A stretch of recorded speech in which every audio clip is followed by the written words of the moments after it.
பாம்பன் சுவாமிகள் தன் வாழ்நாளில் பழனிக்கு போனதே கிடையாதான். ஆச்சரியமாக இருக்குல்ல? அதை பற்றி தெரிஞ்சுக்கலாம் வரீங்களா? பொதுவாக தவம் இருக்க பொருத்தமான இடம் எது? அமைதி தவழும் அடர்ந்த காட்டில் ஒரு இடம், மனிதர்கள் ஆர்வமற்ற மலை உச்சி, விலங்குகள் கூட நுழைய தயங்குற அடர்குகை. இதில் எதுவாக வேணாலும் இருக்கலாம். ஆனால் பாம்பன் சுவாமிகள்னு அழைக்கப்படுற குமரகுருநாத சுவாமிகள் தவமேற்றுவதற்கு தேர்ந்தெடுத்த இடம் எது தெரியுமா? மயானம். ஆமாங்க, பல எதிர்ப்புகளையும் மீறி சுடுகாட்டில் தவம் இருந்து 7ஆம் நாள்லேயே முருகப்பெருமானோட தரிசனத்தை பெற்றவர் அவர். அது தொடர்ந்து தவம் இருந்து 35வது நாளில் ஒரு பௌர்ணமி நாளில் ருத்ர தரிசனத்தையும் பெற்று தவத்தை பூர்த்தி செஞ்சார். இறைவன் தனக்கு அந்யோன்யமானவர்களுக்கு பிரச்சனைன்னா உதவிக்கு ஓடியும் வருவான். அவங்க சிறு தவறு செஞ்சால் கூட கடும் தண்டனையும் கொடுப்பான். அடியார்களோட அவனுக்கு அப்படி ஒரு நெருக்கம். அதற்கு சிறந்த உதாரணம் தான் பாம்பன் சுவாமிகள். ஒரு நாள் பாம்பன் சுவாமிகள் செருப்பு இல்லாமல் நடந்து போகிறாரு. காலில் முள் தைக்கிறது.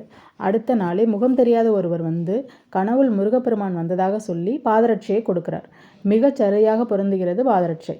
காழ்ப்புணர்ச்சியால் அவர் மீது தொடுக்கப்பட்ட வழக்குகளையும் பொடி பொடியாக்கி தள்ளினான் முருகன். வயிற்று வலி அவஸ்தையின் உச்சத்துக்கு போய் மூர்ச்சையாகிறார் சுவாமிகள். அதை பார்த்து பதைப்பதைத்து போய் சுவாமிகளின் மனைவி காளிமுத்தம்மையும் மயங்கி விழுகிறார். காவியுடை கையில் பிரம்புடன் வந்த ஒருவர் காளிமுத்தம்மையை தட்டி எழுப்புகிறார். உன் கணவருக்கு ஒன்றுமில்லை, திருநீற்றை எடுத்து பூசு போ என்கிறார்.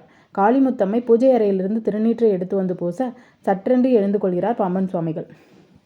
ஓடி ஓடி வந்து உதவிய கந்தனுக்கு தன் பக்தன் செய்த சிறு தவறு தாங்கிக் கொள்ள முடியாமல் போகிறது. காரணம் பக்தன் மேல் இருக்கும் அன்பு, பிரேமை, அக்கறை. ஆனால் பாம்பன் சுவாமிகளுக்கு முருகன் தந்த தண்டனை கொஞ்சம் அதிகம்தான்.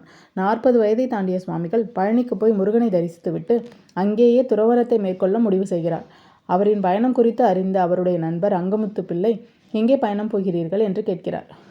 பாம்பன் சுவாமிகள் பழனிக்கு என்று சொல்கிறார். எப்பொழுது திரும்பி வருகிறீர்கள்? இந்த கேள்விக்கு பதில் சொல்ல முடியாமல் திகைத்து போன சுவாமிகள், சொல்ல முடியாது, எல்லாம் முருகன் அருள் என்கிறார். முருகன் கட்டளை என்றதால் பதில் சொல்ல முடியாமல் நகர்ந்து போகிறார் அங்கமுத்து பிள்ளை. அன்று மாலை மொட்டை மாடியில் தனியே அமர்ந்திருந்த சுவாமிகளுக்கு காட்சி தந்தான் முருகன். ஏன் பொய் சொன்னாய்? என் அனுமதி இல்லாமலேயே முருகன் கட்டளை என்று நீ சொன்ன நீ, நான் அனுமதி அளிக்கும் வரை பழனியம்பதியை மிதிக்கக்கூடாது என்கிறான். தம் வாழ்நாளின் இறுதி வரை பழனிக்கு செல்லவில்லை சுவாமிகள்.